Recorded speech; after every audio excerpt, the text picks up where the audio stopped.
और उन्हें कौन मिल जाता है? कली कंकाली राह में मिल जाती है। कंकाली दाई और जंगों की सेविकाओं से भेंट हो जाती है। अब ये मुलाकात होती है और ये पूछताछ करती है कि भाई ये बता तू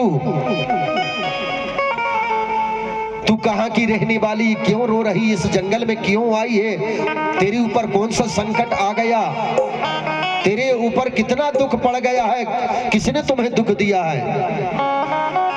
तो कली को जैसे ही पूछती है वैसे ही और ज्यादा रुलाई आ गई उसको। वो हिलकी ले ले करके रोने लगी, लेकिन बता नहीं रही। तो क्या रही है जंगोदाई की सेविका कि चलो हमारी जो जंगोदाई आश्रम में है उनके पास ले चलती है तुम्हें, आप रोना बंद कर दो। अब कली कंकाली को लेकर के सब जंगोदाई कहां पहुंच जाती हैं भैया? अपने नीलकोड़ा पर्वत पर यानी जंगोदाई के आश्रम में पहुंच जाती है, बितुआ आश्रम। और जैसे ही जंगोदाई देखती है तो वो सोचने लगी कि मैंने तो फूल लेने के लिए पहुंचाए थे, लेकिन ये तो एक राजकुमारी को लेकर के आ रही है। अब जैसे ही पांच में पहुंचती है तो कहती कि सेविका किसको लेकर के आ रही, कौन है ये, कहां की है? जंगोदाई के सामने भी कली कंकाली रोती है, लेकिन बताती नहीं। कुछ देर के बाद में जंगोदाई उसे बड़े प्यार से समझाती है कि जो तेरे साथ हो गया हो उसे तू भूल जा, लेकिन सच सच बतला कि तू कहां की रहने वाली है, तेरे माता पिता कौन है? कली कंकाली बड़ी शांत मुद्रा में बैठ जाती है और कुछ देर शांत मुद्रा के बाद में कली कंकाली जंगोदाई को जवाब देती है कि सुनो जंगोदाई, मेरा नाम कलिया था, लेकिन कलंक लगने से मुझे कंकाली कहने लगे। और मेरे माता पिता जुगाद राहुल पिता है और सोना मेरी माँ है। सोना रानी और जुगाद राहुल राजा की मैं सुपुत्री हूँ और चांदागढ़ से आई हूँ, चांदागढ़ की रहने वाली हूँ। आप मुझे यहाँ से भी जाने दो। अब मैं जहाँ जाती हूँ, कहाँ जाती हूँ, ये मुझे भी पता नहीं। तो जंगोदाई कहती आप धीरज धरो, आपको कहीं जाने की जरूरत नहीं है। बजा दो ताली, कहीं जाने की जरूरत नहीं है। बोले ठीक है, पर कली का मन नहीं मानता, वो कभी कभी रोने लगती। बोले एक काम कर कली, जब हमारे आश्रम में जो बच्चे हैं ना, तो बोले जे बच्चों को भी तू देखभाल करेगी, इनको खाना खिलाएगी, इनको नहलाएगी, इनको पढ़ाएगी, ये तेरी जवाबदारी है। और हमारी जवाबदारी गांव गांव जाकर के हम भ्रमण करेंगे, हमारे गौड़ी धर्म का प्रचार और प्रसार करेंगे।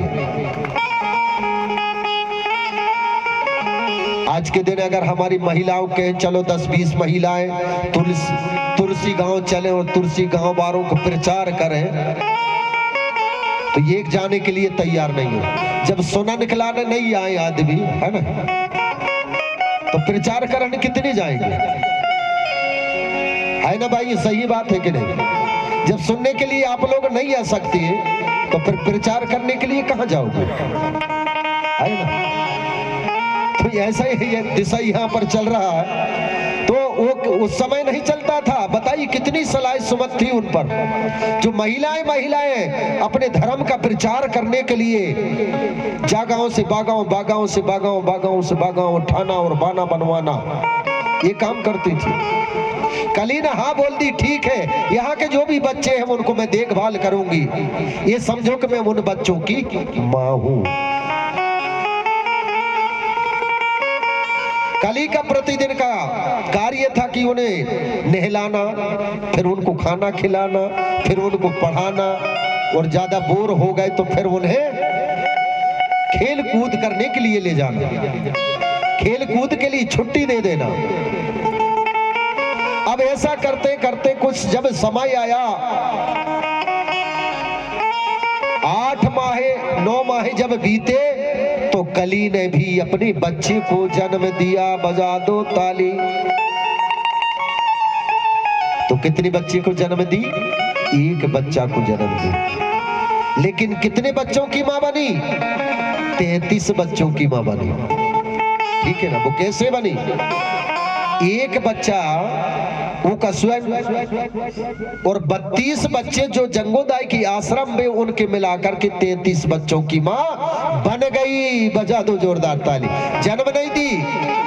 अरे सीधा हिसाब है मेरे भाई कि सुका आसरा ने आशीर्वाद दिया था कि तू 33 बच्चों की मां बनेगी, लेकिन ये नहीं कहा था उसने कि तू 33 बच्चों की जन्म देगी।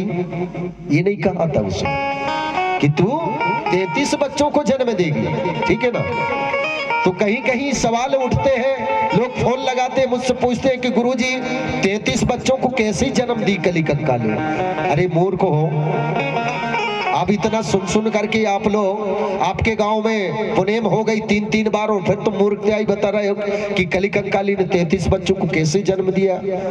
कौन सी मास्टर ने पढ़ा दिया तुमको उल्टा पहाड़ा? भाई सुका आसरा ने यही कहा था कि तू 33 बच्चों की मां बनेगी, लेकिन ये नहीं बोला था कि 33 बच्चों को जन्म देगी। सिर्फ जन्म दी है कली कंकाली ने एक बच्चा को। जोरदार तालियां बजा देंगे। अब उनकी मां कहलाई कि नहीं? उन्हें नहलाना, खिलाना, सुलाना, सारा काम। जैसे कि एक आंगनबाड़ी में एक आंगनबाड़ी की मैडम होती है, ठीक है ना? वहां जितने भी बच्चे होते हैं तो किसकी जवाबदारी में रहते हैं? आंगनबाड़ी की। तो कली कंकाली भी आंगनबाड़ी केंद्र चला रही थी। अब ये आंगनबाड़ी केंद्र की व्यवस्था कहां से मिली हमको? वही कछारगढ़ से कली कंकाली की देन है जो आंगनबाड़ी चल रही है। अब कोई भी अधिकारी जब जाएंगे मैडम के पास में तो पूछेंगे, मैडम जी तुम्हारे बच्चे कितने हैं? यही कहेंगे कि नहीं? ये तो नहीं कहेंगे कि तुम्हारे गांव के बच्चे कितने हैं, तो यही कहेंगे कि तुम्हारी जो आंगनबाड़ी है मैडम जी, तो तुम्हारे बच्चे कितने हैं? तो वो यही कहेगी मैडम की सर जी मेरे बच्चे 12, या मेरे आंगनबाड़ी में 12 बच्चे। यही बोलेगी कि नहीं? तो फिर बच्चे किसके हुए? कली के हुई कि नहीं हुई? अब उनको पढ़ाना लिखाना ये सारा काम उसके सुपुर्द था। अब मेरे भाई क्या होता है, अचानक एक दिन क्या हुआ, कली कंकाली के बच्चे और जंगूदाई के बच्चे दोनों मिलकर खेलने गए थे। अब खेलने गए थे, कुछ बातें छोड़ रहा हूं। क्यों छोड़ रहा हूं कि आज भर का दिन है, बहुत सारी बातें छूट भी जा रही है। थोड़ा सा मुख्य रूप से आप लोगों को समझा रहा हूं। जब खेलने गए तो खेलते खेलते शाम हो गई। अब जब शाम हो जाती है तो बच्चे कली कंकाली की आगे चले गए थे और जंगूदाई के पीछे थे। तो उन्होंने देखा कि अब शाम हो गई, अब चलो भाग जाए। तो जंगूदाई के बच्चे वापिस आ गए आश्रम में और कली कंकाली के बच्चे जंगल में रह गए। अब ये अंधेला हो गया और उस अंधेले में क्या, बच्चे चिल्लाने लगे,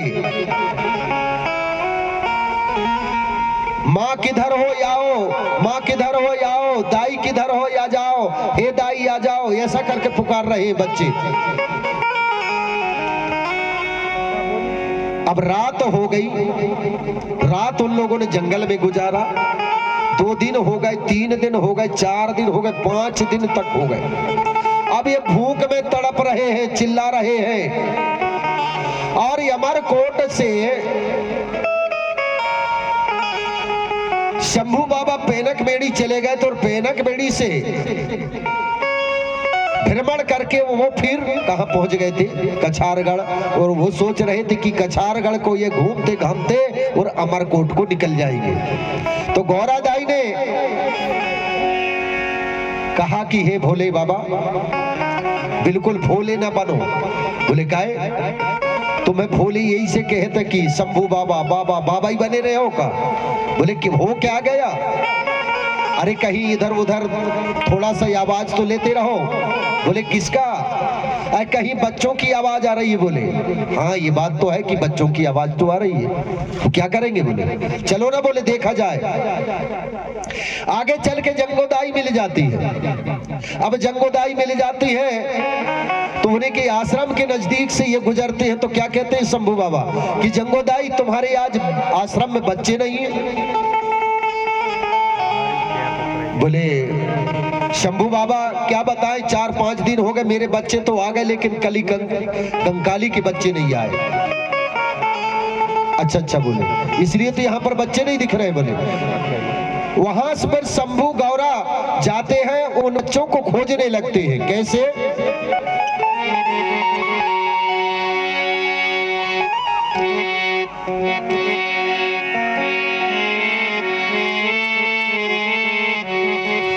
अरे भूले मार्गे बच्चे चिल्लावे, भूले मार्गे बच्चे चिल्लावे,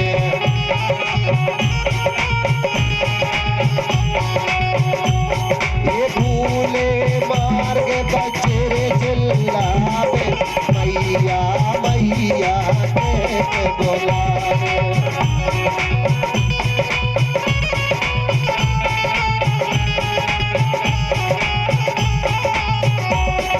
भटक रहे बन में यावारा, नदिया जंगल घूम पहाड़ा, नदिया रे जंगल घूम पहाड़ा, जी घूम पहाड़ जी घूमे। यानी बच्चे चिल्ला रहे कि आदाई हमें बचा ली, हमें दूध पिला दी, हमें खाना खिला दी, और उसे घने जंगल में भटक रहे हैं। और भटकते भटकते कितने दिन बीत गए? 5 दिन बीत गए।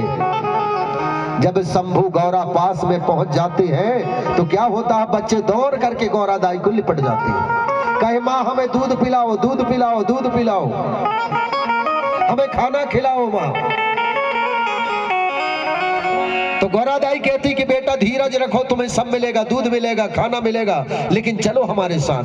अब शंभू बाबा से कहती है गौरा दाई, कहे शंभू बाबा, बोले हाँ इन बच्चों को क्या करें, रख ले अपने आश्रम? बोले अगर आपकी मर्जी है तो रख लीजिए। तो शंभू बाबा और गौरा दाई ने उन बच्चों को लेकर के अपने आश्रम में चले जाते हैं। अब उधर जाते ही मेरे भाई क्या होता है कि वो बच्चे चिल्लाते हैं माँ दूध पिलाओ, दूध पिलाओ, लेकिन गौरा कहाँ का दूध पिलाती भैया? भाई कोई भी माँ हो जब तक अपने बच्चे को जन्म नहीं देगी तब तक दूध कैसे निकलेगा? नहीं निकलेगा ना। पर गौरा दाई ने दिमाग लगाई कि काम करो शंभू बाबा। बोले क्या? ये बरगद का पेड़ दिख रहा है ना? बोले हाँ। बोले दिख तो रहा। बोले यहाँ पर जाओ और दूध निकाल के लाओ, बच्चों को पिलाना है। बोले तो चुपके से गौरा दाई ने शंभू बाबा को कह दिया। शंभू बाबा गए और उस बरगद का पेड़ को निकाले दूध। उस बरगद का पेड़ का क्या निकाले? दूध निकाले। और दूध निकाल कर ला करके और गौरा दाई को दे देती है। और गौरा दाई से मिल करके दोनों मिल करके पानी में डालते हैं और घोलते हैं और उसे पूरा सफेद कर देते हैं पानी को, यानी दूध बना देते हैं। अब जैसे ही दूध बन जाता है तो गौरा दाई बच्चों को कटोरे में ले करके सबको दूध दे रही है। तो पहला बच्चा को दी गौरा दाई ने, उसने पी के देखा तो पानी जैसा लगा, उसने रख लिया। दूसरा ने पिया तो उसको भी पानी जैसा लगा, फिर तीसरा ने पिया, चौथा ने पिया, इस तरह से सब लोग पीते जा रहे। तो बड़ा वाला ने बोला कि भैया ये दूध है या पानी? तो दूसरे बच्चा ने बोला नहीं भैया ये तो दूध नहीं है, ये तो पानी जैसा लग रहा। तो तीसरे ने भी यही बोला, चौथे ने भी बोला। तो बच्चों ने कहा कि फेंक दो इस पानी को, हम नहीं पिएंगे। सबने फेंक दिया। और फेंकने के बाद फिर गौरा दाई से कहते हैं कि गौरा दाई हे माँ हमको दूध ही पिलाओ। किससे कह रहे हैं? गौरा दाई से कि माँ हमें दूध पिलाओ। दूध नहीं ये पानी है। कहीं आपका दूध पिला पिलाओ, आपका दूध पिलाओ। तो गौरादाई ने कहा कि इनके मन को तो समझाना पड़ेगा। तो गौरादाई अपनी गोदी में लेकर के एक बच्चा को दूध पिलाने लगी अपनी आंचल से, ठीक है ना। अब एक को पिला रही, दूसरा वाला खड़ा है पास में, कह रहा कि माँ एक काम करो, जल्दी जल्दी पिलाओ, नहीं तो पूरा दूध वही पी जाएगा। फिर गौरादाई उसको उठा के इधर करती, पर दूसरे को लेती है तो तीसरा आ जाता, तीसरा भी यही कहता कि माँ जल्दी जल्दी पिलाओ, नहीं तो सब दूध पी जाएगा। अब चौथा वाला आया, ऐसा नहीं माँ, बोले कैसा, एक एक नहीं, बोले दो दो पिलाओ। कैसे पिलाओ? दो दो पिलाओ, दोनों स्थान से दो दो बच्चों को पिलाओ। बोले चलो ठीक है, तुम्हारा कहना सही। तो गौरादाई ने दो दो बच्चों को पिलाना चालू कर दिया। अब वो फिर बोल रहा है कि माँ जल्दी जल्दी पिलाओ, नहीं तो ये तो दो दो पीकर होकर पी रहे, पूरा दूध पी जाएंगे, हमको कुछ नहीं मिलेगा। गौरादाई परेशान हो गई, लेकिन बच्चे अनाड़ी होते, नटखटिया होते कि नहीं होते। जब तक उन्हें शिक्षा केंद्र पर नहीं पहुंचाया जाता तब तक बच्चे उद्यमी होते, है ना भैया, सही बात, उद्यमी होते, क्योंकि उन्हें शिक्षा की कमी। इसी तरह से वो 33 बच्चों को क्या की कमी थी? शिक्षा की कमी थी। अब ये क्या बोल रहा है, माँ जल्दी जल्दी पिलाओ। इतना कहती हुई सब बच्चे गौरादाई के ऊपर लिपट गए, कहे माँ हमको दूध पिलाओ, हमको दूध पिलाओ। अब गौरादाई परेशान हो गई और कहने लगी शंभू बाबा से कि हे शंभू बाबा, तुम उधर जाकर बैठे हो, तमाशा देख रहे हो, मैं इधर परेशान हो रही हूँ, कुछ उपाय तो करो। बोले चलो ठीक है, कोई उपाय करता हूँ।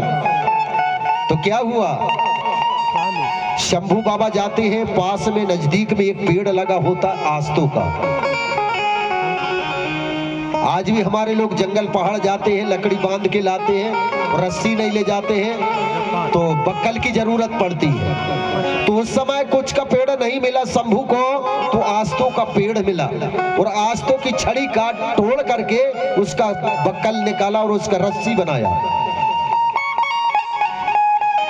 अब रस्सी बनाया उसका और बच्चों को बांधने लगा। एक को बांधा, फिर दो को, फिर तीन को, फिर चार को। जैसे ही चार को बांधे और 5वां नंबर लगाया ये जैसा, तो पहला वाला छूट के भाग गया, फिर दूसरा भाग गए। एक को बांधे दूसरा भागे, एक को बांधे दूसरा भागे। इस तरह शंभू बाबा भी परेशान हो गए। बजा दो ताली। आज वह आस्तों को हमारे लोग मानते कि नहीं मानते? किसी किसी का आस्तों का फल होता है ना, उसकी लकड़ी को नहीं जलाते, क्या जला लेती है? जला लेती है।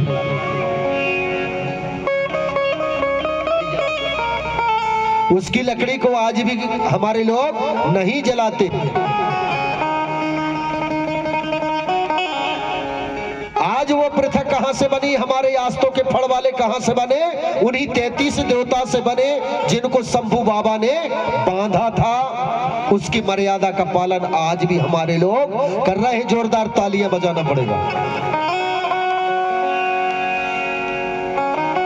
अब ये क्या हुआ कि शंभू ने सोचा कि अब ऐसे नहीं मानेगा इसको, देखो नहीं तो गिर ना जाए। अब वो भी प्रवचन करने आ रहा है ना। तो मेरे भाई 5 कंकर उठाया शंभू बाबा ने और मंत्र पढ़ा और घुरपड़ को बुलवा लिया। समझ गए घुरपड़? आप लोग जान गए कि नहीं? घुरपड़, घुरपड़ यानी गोय है, उर्रुम है ना। अगर कहीं बिल में समाती हुई मिल जाए और उसकी पूंछ में एक बोधा को बांध दो तो वो खींचने वाली नहीं, इतना ताकतवर है कि नहीं? बहुत ताकतवर होता कहती है। अब उसको बुला लिया शंभू बाबा ने और कहा कि देखो बेटा घुरपड़ आया, घुरपड़ आया। तो बच्चे सब घुरपड़ आया करके सब उस घुरपड़ के पीछे भागते हैं। घुड़पड़ के पीछे भागते हैं, भागते भागते भागते कहां पहुंच जाते हैं? कोयली कछारगढ़ की गुफा में पहुंच जाते हैं। और कोयली कछारगढ़ की गुफा में घुस जाता है घुड़पड़, तो पीछे बच्चे भी घुस जाते हैं। पहले गया एक बच्चा, फिर गया दूसरा बच्चा, फिर गया तीसरा, फिर चौथा, आने एक के बाद दो के बाद 3 की लाइन गई, फिर 4 की गई, फिर 5 की, फिर 6 की, 7 की, इस तरह से 28 गए। उसके बाद में 5 गए तो 33 बच्चे गुफा के अंदर पहुंच जाते हैं। जब गुफा के अंदर पहुंच जाते हैं तो क्या होता है? शंभू बाबा गया और एक पथरा, बहुत भारी पथरा था, वह सिल को उठा करके दरवाजा में बंद कर दिया। अब बंद कर दिया और सजा सुना दिया कि 12 बरस की तुम्हारी सजा है। और फिर भी जब तक कोई बीच में अगर जल्दी खुलवाना चाहे, तुमको मुक्ति देना चाहे, कोई अच्छा सत्पुरुष आएगा, कोई धर्म पुजारी आएगा, तब तुम्हें मुक्ति दिला सकता, बाकी कोई नहीं दिला सकता। बजा दो तालियां। ऐसा करके उनको सजा सुना दिया। और पास के कदम का पेड़ लगा, बरगद का पेड़ लगा था, तो उस पर राह गेदनी यानी गरुड़ पक्षी रहता था। उसको बुला करके कहा शंभू ने कि हे गरुड़, यहाँ की चौकीदारी आप करना होगा, और आप नहीं करोगे तो फिर मुझे बताओ। तो गरुड़ ने कहा कि महाराज आपकी आज्ञा जैसी हो, बिल्कुल यहाँ की चौकीदारी हम करेंगे। और कोई भी अनाड़ी गवार कोई पुरुष आए और इस दरवाजा के पास जाए तो उसकी आंख फोड़ देना। गरुड़ को तैनात कर दिया और शंभू बाबा अपनी गौरादाई के पास आ गए, अपने आश्रम में आ गया। मेरे भाई, वही 33 बच्चों को बंद किया था, वही गुफा आज भी खुला हुआ है, और वो आज भी वहां पर मेला लगा हुआ है। जोरदार तालियां बजाएं।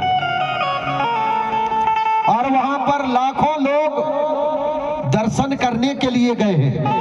कहां गए हैं दर्शन करने के लिए? कछारगढ़ गए हैं। और कई लोग नहीं गए हैं कि हमारा कछारगढ़ यही है, तो उन लोगों ने कार्यक्रम रखे, कई कार्यक्रम चल रहे हैं आज के दिन, तो वो लोग अपने गांव नगर में कछारगढ़ के मेला के ही समय रख लेते हैं और वो लोग यहीं से दर्शन कर लेते हैं। बजाओ जोरदार ताली। एक बार जयकारा लगाएंगे और इसके बाद हमारे कुमरे जी गीत लेकर के आ रहे हैं, फड़ा पेनता। तो इस तरह से मेरे साथियों, लेकिन कछारगढ़ के लिए भी समय जरूर निकलना चाहिए। एक दिन का मिले लेकिन मिलना चाहिए, क्योंकि वहां देवों की मुक्ति हुई थी, है ना। अगर वही देवों को मुक्ति नहीं मिलती तो हमारे घर में जो 6-7 देव बैठे हैं ना, 6 वालों के पास 6 और 7 वालों के साथ वो नहीं होते। ये देन किसकी है? उन्हीं सगा देवों की जो हमारे पास में है। वही कुपार बाबा की देन है जो वही कछारगढ़ गुफा से उनको मुक्ति दिलाए थे। तो चलते हैं अपने कुमरी जी के गीत की ओर और